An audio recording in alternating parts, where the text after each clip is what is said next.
Assalamualaikum warahmatullahi wabarakatuh. Waalaikumsalam warahmatullahi wabarakatuh. Waalaikumsalam warahmatullahi wabarakatuh. Oke, saya di sini akan mewawancarai kalian tentang Pancasila. Di sini ada teman-teman saya. Yang pertama Imrotun Nada, yang kedua ada Olia, yang ketiga ada Nadia Muiz, dan yang keempat ada Abdullah. Pertama kita mulai dari apa itu Pancasila. Saya ingin mendengar pendapatnya dari teman saya, Nadia. Pancasila itu berasal dari kata panca dan sila. Kata panca sendiri itu berarti 5 dan sila yang berarti dasar atau asas. Kata Pancasila juga diambil dari bahasa Sanskerta. Pancasila juga diambil dari kitab Sutasoma. Lumayan ya. Terus yang kedua, saya ingin mendengar dari Nada. Yang saya ketahui tentang Pancasila adalah bahwa Pancasila memiliki yang tidak dapat setiap dunia. Pancasila sendiri didiskusikan oleh Muhammad Yamin, Mr. Supomo, dan Insinyur Soekarno. Pancasila juga memiliki lembang yang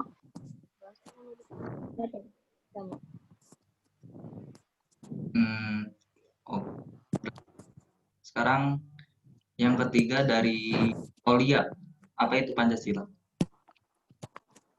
Pancasila adalah pilar ideologis negara Indonesia yang didiskusikan saat rapat PPKI pada tanggal 18 Agustus 1945 yang bertujuan menentukan landasan dasar negara Indonesia. Oke. Terakhir, saya ingin mendengar pendapat dari Abdul. Apa itu Pancasila dulu? Kalau misal kita lihat dari lambang-lambangnya, bintang melambangkan prinsip ketuhanan yang Maha Esa. Lalu yang kedua ada yang rantai, yang melambangkan prinsip kemanusiaan yang adil dan beradab. Lalu yang ketiga juga ada pohon beringin, yang melambangkan prinsip persatuan bangsa Indonesia. Yang keempat ada kepala banteng, melambangkan prinsip kerakyatan yang dipimpin oleh hikmat, kebijaksanaan dalam permusyawaratan perwakilan.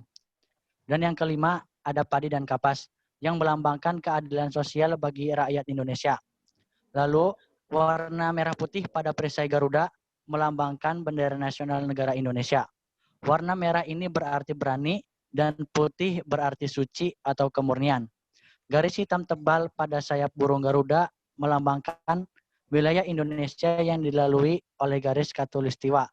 Lalu jumlah bulu pada burung Garuda, jika kita perhatikan, itu melambangkan tanggal kemerdekaan Indonesia 17 Agustus 1945. Oke. Berarti udah pada tahu ya apa itu Pancasila. Sekarang saya ingin bertanya, mengapa Pancasila itu harus ada? Ke pendapat Nadia, coba apa pendapatnya? Oke, suara saya bisa didengar? Iya, oke. Ya. Oke, mengapa Pancasila itu harus ada?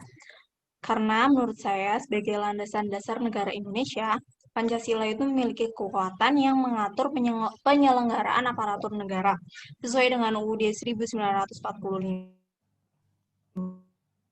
Pancasila juga berfungsi sebagai ideologi yang memiliki nilai-nilai penting di dalam. Nilai-nilai itulah dalam hidup bernegara. Nilai-nilai yang terkandung dalam Pancasila memiliki tingkatannya sendiri. Yang pertama ada nilai dasar, ada nilai akal, lalu ada nilai praktis. Seperti nilai yang tidak dapat diubah dari waktu ke waktu.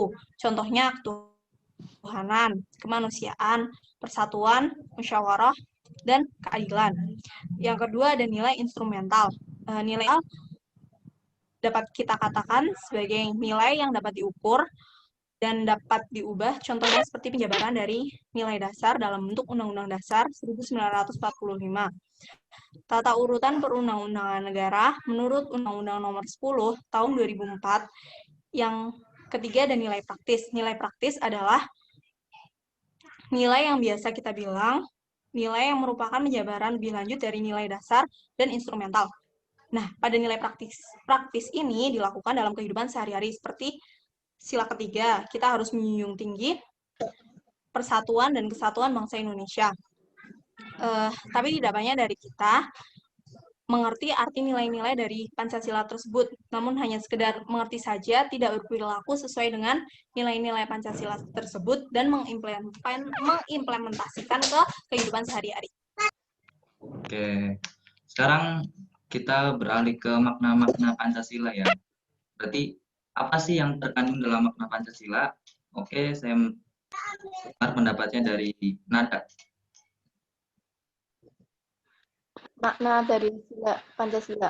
Yang sila pertama, semua warga berhak menganut agamanya dan kepercayaan masing-masing, tidak boleh adanya paksaan dari orang lain, dan tidak boleh bertentangan yang mengatur antara hubungan kita dengan sesama, serta hubungan negara dengan agama. Maka dari itu, tidak boleh ada larangan orang beragama. Untuk sila kedua yang berbunyi kemanusiaan yang adil, memiliki makna setiap manusia memiliki harkat dan martabat yang sama, tidak peduli tingkat kejabatannya, manfaat dan kewajibannya sama pula. Dalam hal ini mengajarkan kita untuk selalu mengingat asal kita berada, kita belajar budaya luar, kita tidak boleh melupakan jati diri kita sendiri. Untuk sila yang ketiga, yang berbunyi Persatuan Indonesia, memiliki makna bahwa bangsa Indonesia itu ada karena semangat ingin bersatu inilah yang menjadikan Indonesia memiliki kesatuan yang utuh, serta banyaknya suku, ras, dan agama. Kita menjadikan negara kita memiliki kesatuan dan kesatuan. Sila keempat, memiliki makna musyawarah dalam kita mengarah. Musyawarah sangat penting dilakukan dari jalan keluar semua keputusan. Dalam musyawarah sangat penting menjaga hubungan orang lain agar saat mencapai mufakat tidak terjadi pertikaian. Oleh karena itu dibutuhkan dialog di antaranya. Diperlukan untuk meningkatkan kepercayaan kita kepada orang lain. Sila kelima berarti memberikan kepada orang lain yang sesuai dengan haknya, bukannya hanya orang lain saja, bahkan sekelompok orang juga bisa. Dalam sila kelima ini, negara Indonesia harus bisa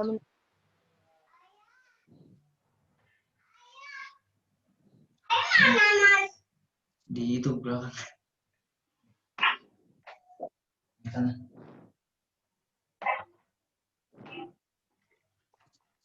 Oke, terima kasih Nada yang udah menjelaskan makna-makna dari Pancasila. Mungkin kita sekarang ingin saya ingin tahu fungsi dari Pancasila itu apa di kehidupan sehari-hari. Mungkin bisa dimulai dari Abdul. Ayo Abdul. Oke, fungsi Pancasila dalam kehidupan sehari-hari ya. Kalau Ya. menurut saya itu yang pertama bisa dimulai dari jiwa bangsa Indonesia. Yang kita ketahui Pancasila itu merupakan salah satu komponen utama dalam bangsa Indonesia. Oleh karena itu, Pancasila merupakan jiwa dari bangsa Indonesia. Hal ini berarti Pancasila berfungsi dan berperan membimbing gerakan agar ke arah tujuan guna mewujudkan masyarakat Pancasila. Pancasila sebagai kepribadian bangsa Indonesia. Hal ini berarti Pancasila berfungsi dan berperan dalam menunjukkan kepribadian bangsa yang dapat dibedakan dengan bangsa lain, yaitu sikap mental, tingkah laku, dan amal perbuatan bangsa Indonesia. Kemudian selanjutnya, Pancasila sebagai dasar negara Republik Indonesia di sini dimaksudkan berfungsi dan berperan sebagai landasan untuk mengatur pemerintahan negara atau penyelenggaraan negara. Pancasila sebagai dasar negara terdapat dalam pembukaan Undang-Undang Dasar Negara Republik Indonesia tahun 1945 alinea keempat dan sebagai landasan konstitusional. Mungkin itu jawaban dari saya. Lumayan ya, bagus. Sekarang berarti fungsi Pancasila dari menurut pandangan Aulia, gimana Aulia? Ya. Sebagai sumber dari segala sumber hukum negara, dalam pasal 2 Undang-Undang Republik Indonesia Nomor 12 Tahun 2011 tentang pembentukan peraturan perundang-undangan, Pancasila merupakan sumber segala hukum negara. Menempatkan Pancasila sebagai sumber dari segala hukum adalah sesuai dengan pembukaan Undang-Undang Republik Indonesia tahun 1945 alinea keempat, menempatkan Pancasila sebagai dasar dan ideologi negara serta sekaligus dasar filosofi negara, sehingga setiap materi muatan peraturan perundang-undangan tidak boleh bertentangan dengan nilai-nilai yang terkandung dalam Pancasila. Lalu, Pancasila juga sebagai perjanjian luhur yang berarti pada 18 Agustus 1945, PPKI yang menetapkan dasar negara Pancasila secara konstitusional dalam pembukaan NKRI tahun 1945, pembukaan Undang-Undang Dasar. Sudah. Bagus ya, pada paham Pancasila. Oke, sekarang menurut pandangan Nadia, gimana Nadia? Kalau menurut saya, Pancasila itu kan sebagai cita-cita tujuan bangsa Indonesia. Pancasila yang dirumuskan dan terkandung dalam pembukaan Undang-Undang Dasar NKRI tahun 1945 memuat cita-cita dan tujuan nasional yang ada di alinea kedua dan keempat. Cita-cita dan tujuan bangsa Indonesia dijabarkan dalam tujuan pembangunan nasional. Dengan kata lain, pembukaan Undang-Undang Dasar NRI tahun 1945 merupakan penuangan jiwa proklamasi, yaitu Pancasila. Oleh karena itu, Pancasila juga merupakan cita-cita dan tujuan bangsa Indonesia. Terima kasih. Oke, berarti sekarang tinggal Nada. Menurut Anda apa itu Pancasila? Fungsinya? Menurut saya, Pancasila berfungsi sebagai panduan. Dalam hal ini, Pancasila disebut dengan way of life, atau bisa kita simpulkan sebagai pedoman hidup kita, pandangan dunia, pegangan hidup, dan petunjuk hidup. Dalam hal ini, Pancasila dipergunakan sebagai petunjuk sehari-hari. Artinya, Pancasila diamalkan dalam hidup kita sebagai petunjuk arah kegiatan atau aktivitas hidup dalam kehidupan dalam segala aspek dalam Pancasila yang tercantum dalam UUD RI tahun 1945. Pancasila ini juga berfungsi sebagai moral pembangunan. Hal ini mengandung nilai luhur Pancasila atau norma-norma yang tercantum dalam pembukaan Undang-Undang Dasar Negara Republik Indonesia tahun 1945. Lalu ini juga dijadikan tolak ukur dalam melaksanakan pembangunan nasional baik dalam perencanaan, keorganisasian, pelaksanaan, pengawasan, maupun dalam hal evaluasi. Oh, oke.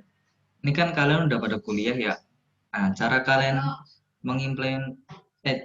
mengaktualisasikan atau mengamalkan nilai-nilai Pancasila itu gimana sih? Dimulai dari Olia, gimana caranya?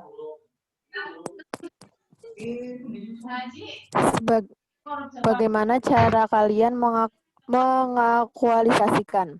Sebagai seorang mahasiswa, mengaktualisasikan nilai-nilai Pancasila dalam kehidupan bangsa dan bernegara, mungkin ketika kita di lingkungan masyarakat.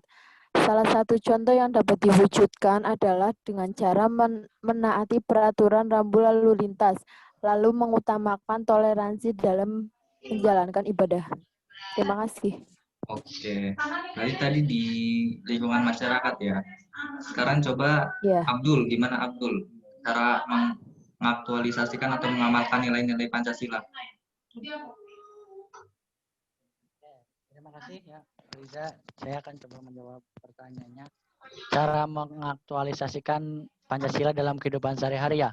Iya. Walaupun kita mengetahui nilai Pancasila, tentu saja kita harus mengaktualisasikan nilai Pancasila agar lebih bermakna dalam kehidupan kita. Tadi yang disampaikan, ketika kita di lingkungan masyarakat, walaupun sekarang hanya bisa berkuliah secara mohon maaf. tadi yang disampaikan ketika kita di lingkungan masyarakat. Nah, saya akan menyampaikan di lingkungan kampus. Walaupun sekarang hanya bisa berkuliah secara online atau daring, misalkan kita berada di kampus, kita harus menjaga kebersihan dan tidak merusak fasilitas kampus. Mengambil keputusan dengan cara bermusyawarah, dengan adanya nilai-nilai Pancasila ini, apa yang terjadi di lingkungan kampus. Oleh karena itu, sebagai mahasiswa tidak boleh bertindak pasif.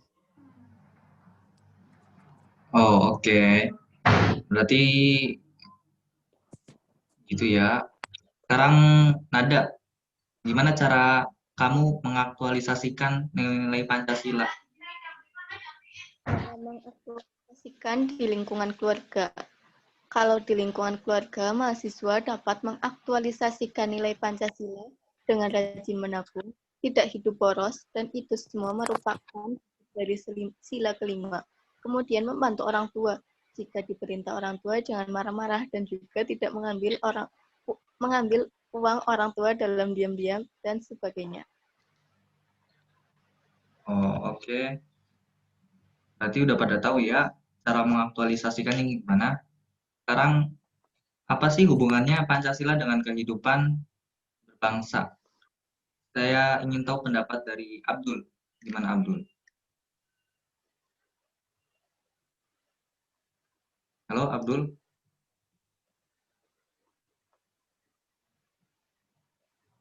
Sinyal kamu. Kalau nangkut dikatik. Abdul?